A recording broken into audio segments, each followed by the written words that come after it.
You can make a trumpet sound from a garden hose, from a traffic cone, from a hollowed-out carrot.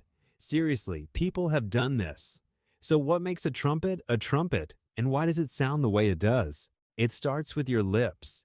When a trumpet player buzzes into the mouthpiece, they create a vibration. That vibration travels through the tubing and bounces back and forth, creating what physicists call a standing wave. The tube amplifies certain frequencies and cancels others. The bell projects the sound outward. That's the basics. But here's where it gets strange.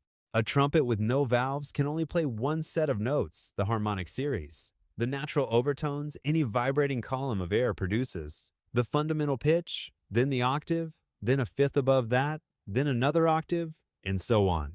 Ancient Egyptian trumpets could produce only a handful of usable notes. Roman military horns weren't much more versatile. Even Baroque virtuosos who performed dazzling melodies in the instrument's highest register were still locked into those natural harmonics. The limitation wasn't the player, it was physics. To play notes between those harmonics, you need to change the length of the tube. For most of human history, nobody knew how to do that quickly. Players either switched to a different trumpet or added extra tubing called crooks, which was slow and clumsy. Then around 1815, two German horn players, Heinrich Stölzl and Friedrich Blumel, figured it out. They developed the valve, a mechanism that instantly redirects air through an extra loop of tubing, lowering the pitch. Their original design used two valves. Soon after, instrument builder Christian Friedrich Sadler added a third, giving players access to every note in the chromatic scale. That invention turned the trumpet from a limited signal instrument into a fully chromatic voice capable of playing anything. But here's what surprises most people.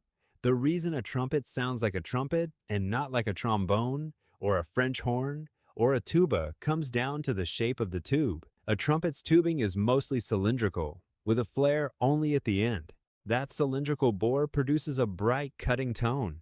A French horn's tubing is mostly conical, creating a warmer, rounder sound. Same physics, same standing waves, same lip vibration, completely different sound, all because of geometry.